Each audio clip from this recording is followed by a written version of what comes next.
Chers téléspectateurs, bonsoir. Bienvenue à cette nouvelle édition d'Info Soirée. On y va pour les titres. Jimmy Sophie a comparu devant le tribunal de Flac ce lundi. Cet habitant de Bambou a été inculpé pour meurtre. Il dit avoir accidentellement tiré une balle sur son neveu de 24 ans hier lors d'une partie de chasse. Des témoignages de la famille de la victime dans ce journal. Suite à cet accident, la police rappelle les consignes de sécurité à la chasse. Le renouvellement du permis de port d'armes et l'inspection des fusils doivent se faire chaque année. Les professionnels de la chasse, quant à eux, plaident pour une meilleure formation des apprentis chasseurs. Akil Bissessar allègue que 2 policiers auraient planté de la drogue au domicile de sa compagne à Palma. L'équipe légale de l'avocat prépare sa défense. Rama Laiden, qui fait partie de cette équipe, annonce la collaboration d'un consultant en droit. Il s'agit de l'ex-chef juge Eddie Balancy.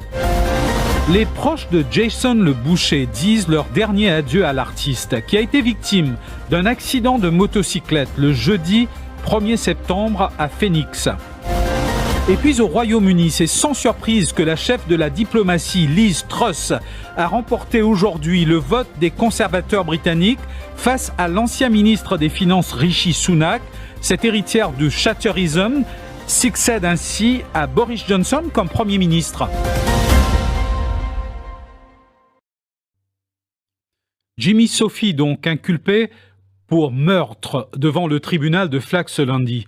Il a accidentellement tiré une balle sur son neveu lors d'une partie de chasse hier à Sébastopol. Houston Sophie, 24 ans, a succombé à sa blessure à la jambe à l'hôpital du Nord. Le même jour, le docteur Sudesh Kumar Gangadine, qui a pratiqué l'autopsie, a demandé une enquête approfondie sur cette affaire. Jimmy Sophie a expliqué à la police avoir fait une chute avant que le coup de feu ne soit parti.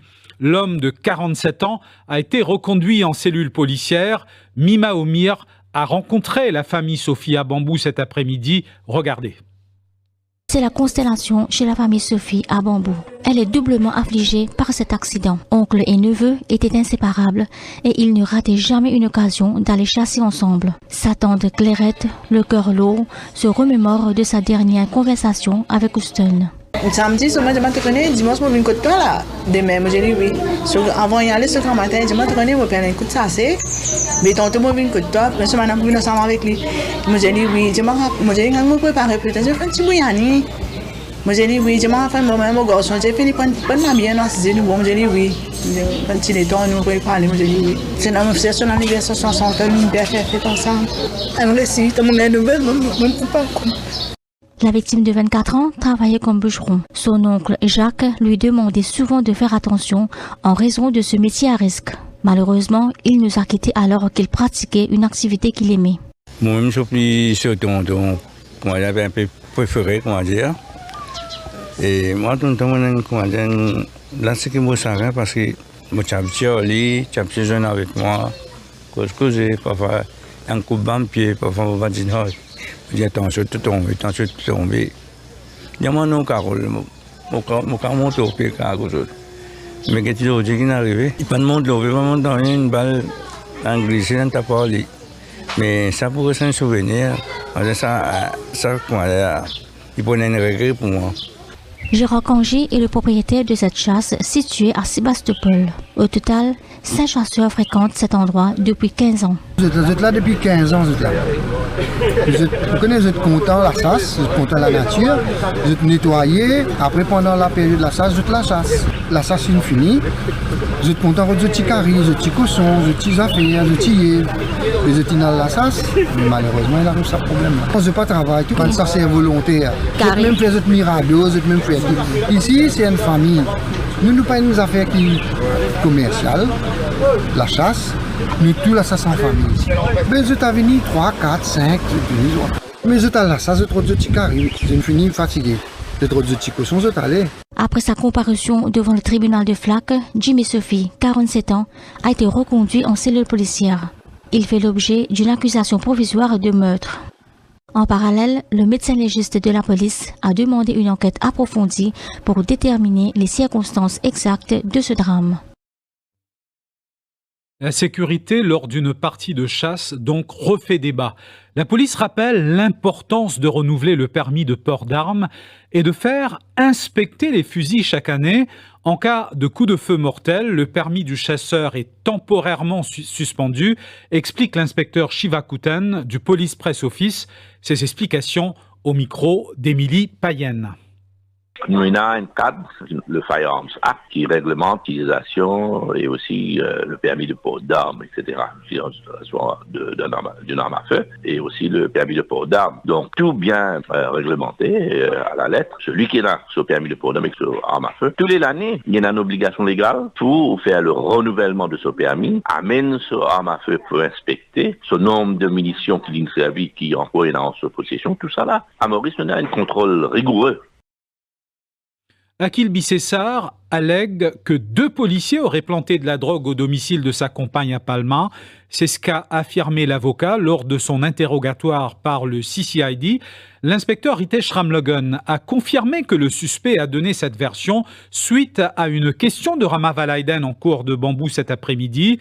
Les enquêteurs ont pris les dépositions de Doumila Mohipot, sa mère et sa femme de ménage. Des prélèvements ADN ont également été effectués sur Akil Bissessar ainsi que Doumila Mohipot. Rama Valaiden a aussi annoncé que l'équipe de la défense bénéficie désormais du soutien d'un consultant en droit. Il s'agit de l'ex-chef juge Edi Balanci.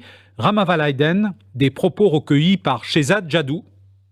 Le camarade Bissessar, il dit clairement des noms, des djimoun, comment je mets la drogue dans sa place quand il était là, quand la police dit qu'il trouve la drogue.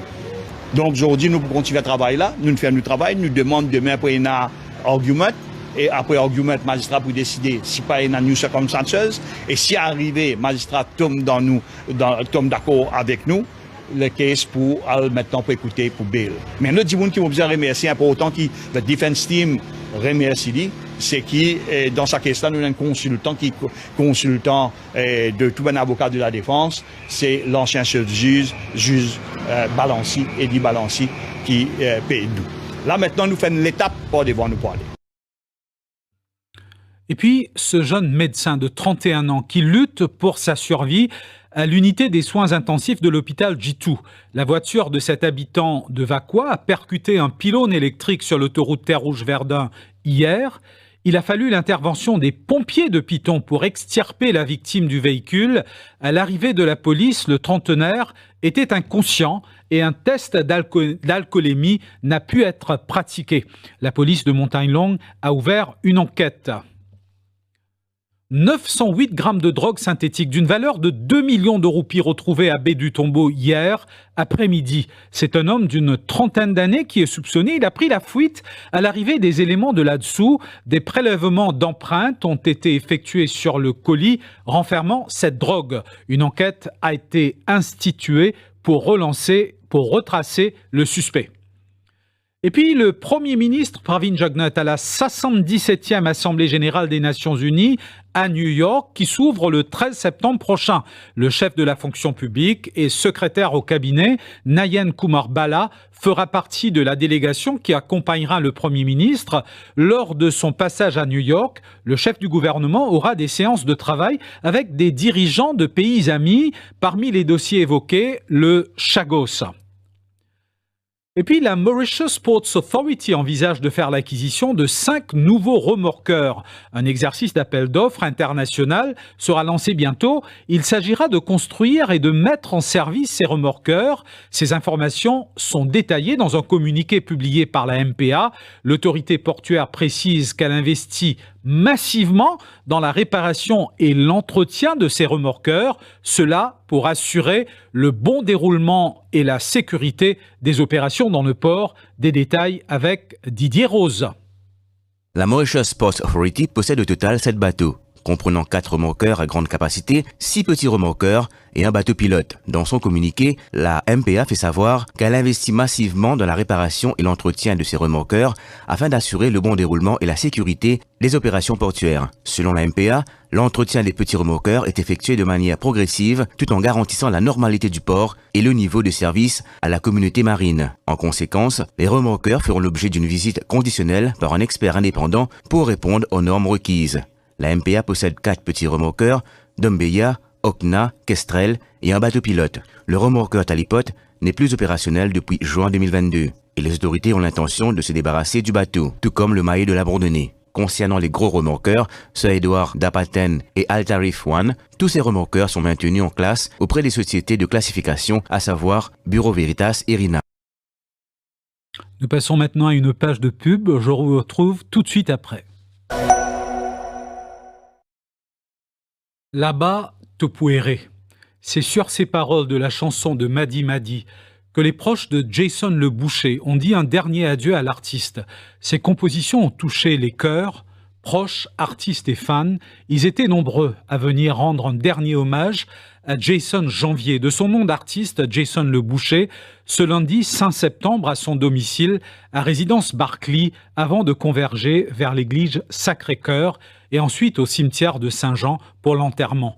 L'artiste a été victime d'un accident de motocyclette le jeudi 1er septembre à Phoenix et n'a pas survécu à ses blessures malgré une lourde intervention chirurgicale. Ces témoignages ont été recueillis par Caroline Duval-Paul et la vidéo réalisée par Rajini Panchu du Défi Média.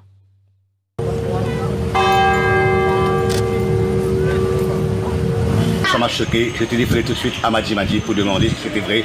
Mais ça, c'est triste, on perd encore une voix d'or. C'était les nouveaux talents, la nouvelle génération.